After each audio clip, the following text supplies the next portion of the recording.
The federal government has pegged the minimum admissible age for candidates seeking admission into tertiary institutions in Nigeria at 16 years.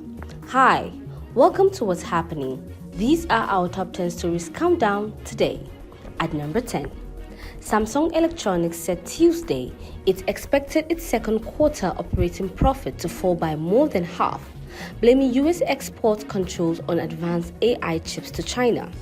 The firm is flagship subsidiary of South Korean giant Samsung Group, by far the largest of the family-controlled conglomerates that dominate business in Asia's fourth largest economy. At number 9, Liverpool and Portugal star Diogo Jota was likely speeding when his car veered off a motorway in Spain last week, killing him and his brother, Spanish police said on Tuesday.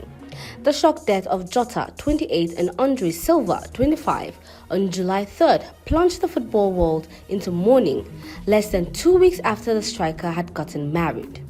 At number 8, the Federal Capital Territory High Court sitting in Maitama, Abuja on Tuesday adjourned till July 17, 2025 to rule on the application filed by the former governor of Kogi State, Yahaya Bello, seeking the temporary release of his international passport to enable him to travel abroad for medical treatment.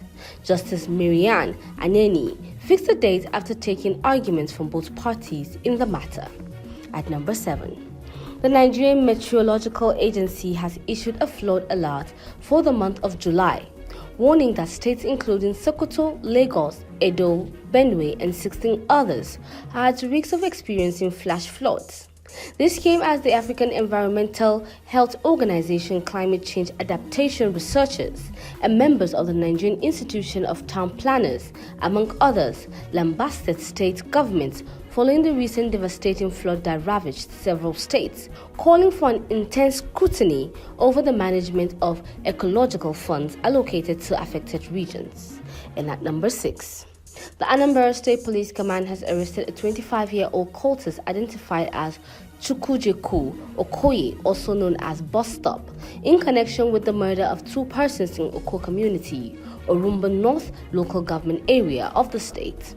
In a statement released on Tuesday, the spokesman for the state command, SP Tochukwu Ikenga, said the suspect was arrested on Monday by police operatives attached to the Rapid Response Squad, Aukuzu. At number 5, medical doctors in government service in Ondo State, under the umbrella body of the National Association of Government General and Dental Practitioners, have declared a 3-day warning strike starting from Monday, July 14, 2025. The strike in response to what the doctors describe as gross neglect of health, sector and welfare of medical professionals by the Ondo State government. And at number 4, the Nigerian Air Force said its airstrike has a major blow to insurgent network in Nigeria's northeast, neutralizing key terrorists nestled in the Mandara Mountains located in Borno State.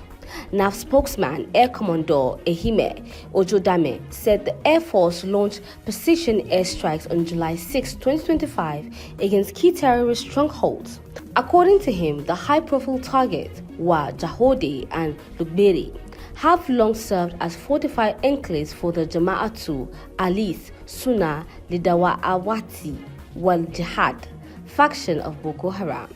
At number 3, the governor of Katsina State, Radda, has dismissed the newly formed coalition of political parties and has described those behind it as disgruntled persons who are unhappy because they are not in government.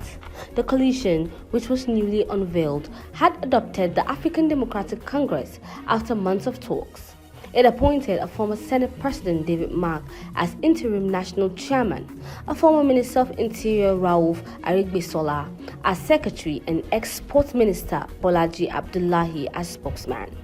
And at number 2, the Nigerian Civil Aviation Authority has granted Enugu Air a license to commence domestic flight operations. The disclosure was contained in a statement signed by the NCAA Director of Public Affairs and Consumer Protection, Michael Achimogu, on Monday. The interim, a license by the NCAA, however, was for operation through a partnership with XEJet, pending the completion of its air operations certificate process. And at number 1, The federal government has pegged the minimum admissible age for candidates seeking admission into tertiary institutions in Nigeria at 16 years. Minister of Education Tunji Alosa announced this on Tuesday during the 2025 policy meeting on admission held at the Bola Ahmed Tinubu International Conference Center in Abuja. The 16-year age requirement will be enforced through its central admission processing systems, with efforts made to accommodate candidates who will turn 16 by August 31st, 2025. That's all for today. See you next time on What's Happening.